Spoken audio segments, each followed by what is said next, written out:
Isang mapagpalang araw po sa ating lahat. Welcome back po sa ating 365 Daily Devotion with Pastor Russell Ocampo. So, ang topic po natin for today ay meron ka bang quiet time with God? At meron po tayong concept na New Covenant Experience of the Holy Spirit. Under the New Covenant, the Holy Spirit is given not just a few, but all believers, permanently and powerfully. This began Pentecost, when the Spirit came upon the disciple in a new transformative way, now at conversion.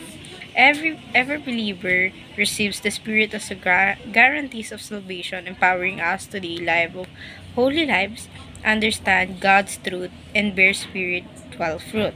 Unlike the Old Testament experience, this indwelling is personal, continuous, and essential to the Christ life.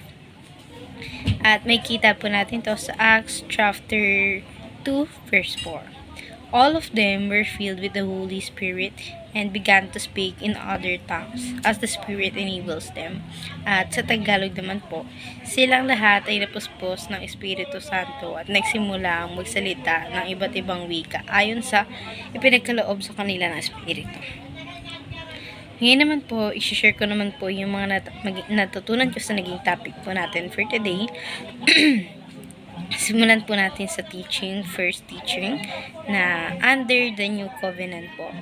The Holy Spirit permanently indwelling is a distinct blessing of the New Covenant. So, yung Holy Spirit po pala na siyang gumagabay po sa atin ay blessing po siya galing sa ating New Covenant sa bagong makabuhay ng ating mundo, syempre tayo bilang Kristiyano. Ngayon naman po sa second teaching po tayo. The Holy Spirit teaches and empower every believer in order to bear fruit of the Holy Spirit.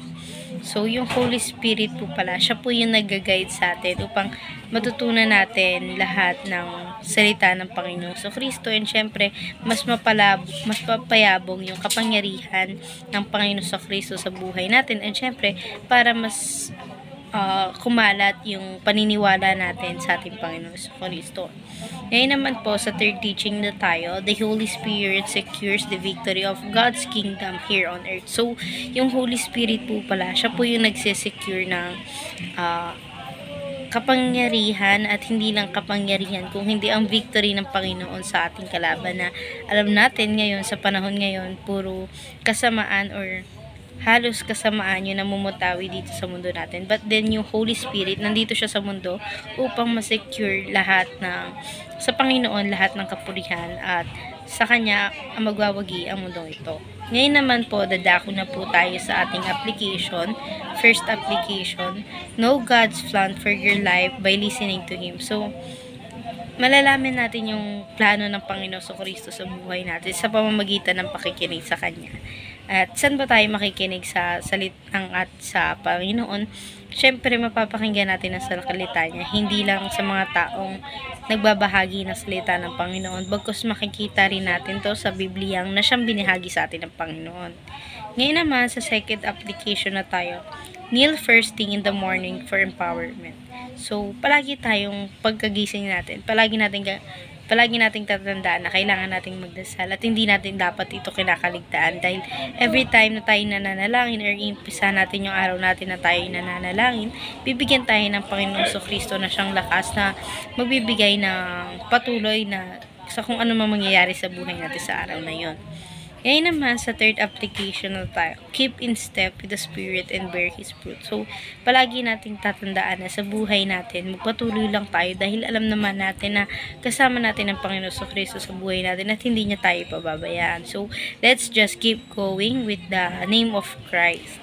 Ngayon naman, dadako na po tayo sa ating discussion. What are the benefits of kneeling first thing in the morning? So, para po sa akin, ang nagiging benepisyo po ng pananalangin at pakikipag-usap sa Panginoong Kristo bago magsimula yung araw ko is mas nagkakaroon ako ng lakas sa ginagawa kong araw.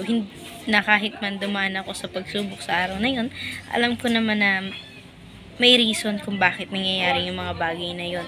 At alam kong may lesson akong makukuha na ibibigay ng Panginoon. At syempre, hindi niya naman papabayaan na hindi ko malagpasan yung pagsubok na ibinigay niya sa akin. Bagkus, alam kong kasama ko siya para pagtagumpayan yung pagsubok na yun. Ngayon naman, dadako tayo sa ating alternative question. First alternative question, what have you learned from this devotion? So, ang natutunan ko po sa naging devotion po natin is palagi nating tatandaan na ang pagdadasal ay ang importante sa buhay natin, lalong-lalo na sa umaga. Syempre, nakakatulong talaga siya sa atin. Malaking benefits, lalo na kung araw-araw nagdadasal tayo sa Panginoon. Ngayon naman, sa second alternative question tayo, how can you practically apply our devotion? So, ako, ma-apply ko po siya sa buhay na mayroon ako. Sa pamamagitan na hindi kakaligtaan na mayroong espiritu na siyang umaalalay sa buhay ng bawat tao, na hindi tayo pababayaan ng Panginoong Kristo kahit nasan man siya, or kahit na may ginagawa siyang iba, nandiyan ang Panginoon Kristo para tulungan tayo. So, ayun lamang po for our today's discussion. Thank you for watching.